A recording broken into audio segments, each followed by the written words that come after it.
क्या भारत के supreme court, high court और अधीनस्थ न्यायालयों में कार्यरत न्यायाधीश होली काऊ हैं, यानी पवित्र गाय हैं?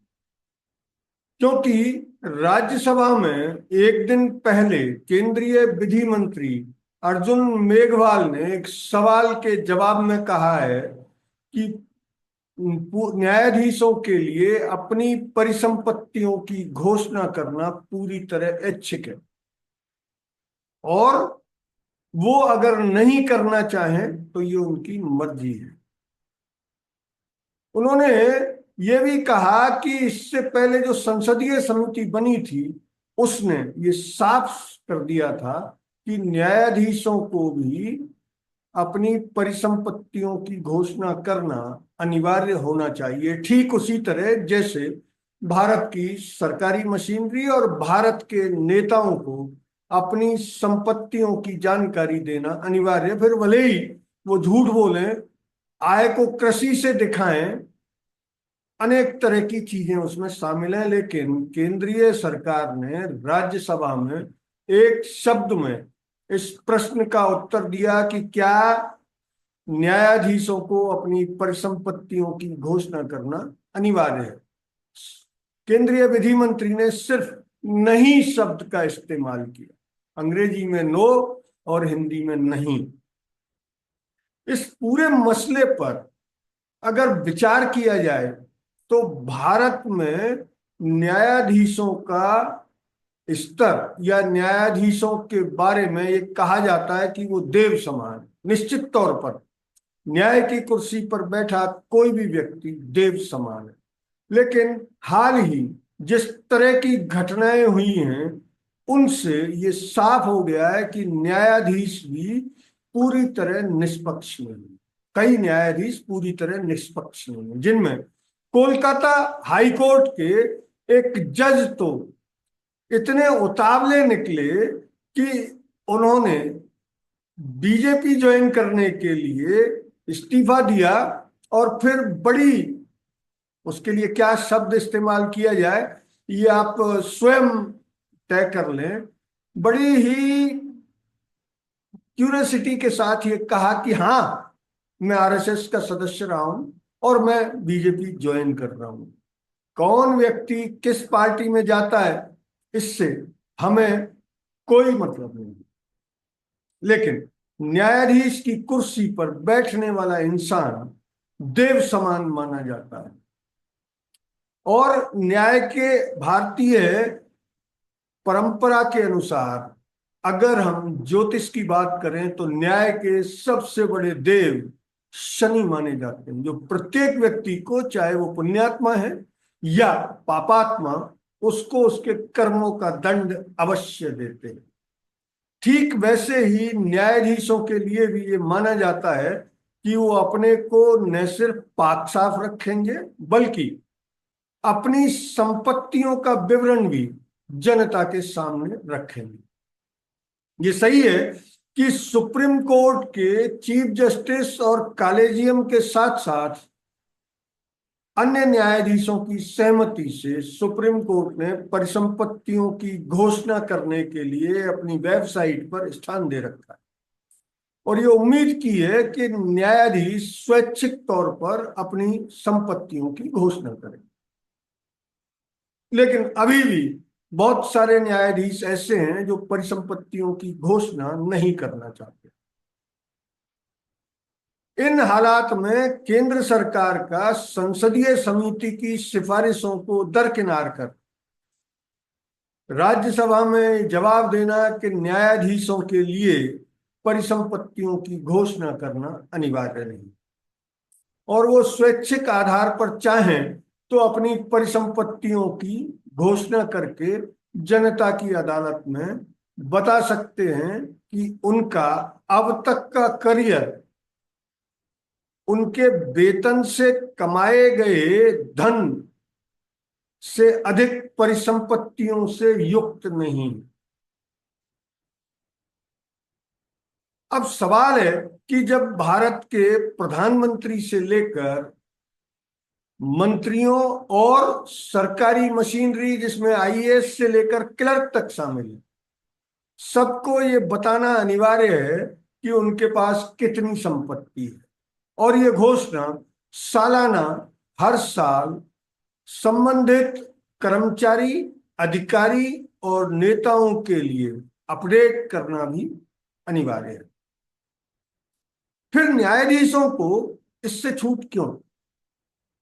देश जानता है कि भारत में कई ऐसे न्यायाधीश हुए हैं या अभी भी न्यायपालिका में इस सच्चाई की इस कुर्सी पर विराजमान है जिनका करियर बेदाग नहीं। वकालत के दौरान जो न्यायाधीश वकील के तौर पर चुनकर आए हैं, वो स्वयं ये जानते हैं। एक और चीज आपको बता दें कि भारत में वकील जो बाद में जज की कुर्सी तक भी पहुंचते हैं, वो जो फीस आपसे लेते हैं और उसके बदले जो वकालतनामा अदालत में दाखिल करते हैं, उसमें फीस 1 रुपये दर्ज करते हैं। आज तक किसी भी वकील ने ली गई फीस का पूरा विवरण वकालतनामे में नहीं दिया है, जबकि वकालतनामे में एक कॉलम है कि आपने संबंधित मुवक्किल से कितना मेहनताना लिया है, इसको दर्ज करें। तो सभी 1 रुपया दर्ज करते हैं। इस परंपरा के चलते जो वकील वकील कोटे से न्यायाधीश बन जाते हैं, उनसे ये सवाल पूछा जाना लाजमी है कि जब वकील रहते हुए आपने अपनी इनकम शो नहीं की कि आप मुवक्किल से क्या लेते हैं, क्या मेहनताना लेते हैं, तो फिर उन हालात में उनकी इनकम का अंदाजा लगाना किसी के लिए भी संभव नहीं। भारत में ऐसे ऐसे वकील हैं जो एक तारीख पेशी पर पेश होने के लिए 50 लाख से 1 करोड़ रुपए तक वसूलते हैं। और उन वकीलों में कई ऐसे नामचीन वकील हैं जो केंद्रीय मंत्री रह चुके हैं, और उन्होंने जो ऑफिस किराए पर ले रखे हैं, उनमें कई वकीलों के पास तो दिल्ली में तैनाती के दौरान मैं स्वयं इस बात को कई बार महसूस कर चुका हूं, क्योंकि रिपोर्टिंग के कामकाज से कई वकीलों के ऑफिस में जाना पड़ा। 1-1 करोड़ रुपए महीने के किराए वाले ऑफिस बियर करने वाले वकील जब न्यायाधीश बनते हैं, तो क्यों नहीं वो अपनी संपत्तियों की घोषणा करते? ये सवाल उठाया जाना चाहिए, निश्चित तौर पर उठाया जाना चाहिए। और भारत के कई मुख्य न्यायाधीश इस सवाल को चर्चा के केंद्र में भी लाए। हाल ही रिटायर हुए चीफ जस्टिस वाईवी चंद्रचूड़ भी डीवाई चंद्रचूड़ भी इस मुद्दे को कई बार छेड़ चुके, और उन्होंने स्वयं ने अपनी परिसंपत्तियों की घोषणा सुप्रीम कोर्ट की वेबसाइट पर कर रखी है। लेकिन वो अपने साथी न्यायाधीशों को, सभी न्यायाधीशों को मजबूर नहीं कर सके। उनमें से कई ऐसे हैं जिन्होंने अभी भी अपनी परिसंपत्तियों की घोषणा नहीं की।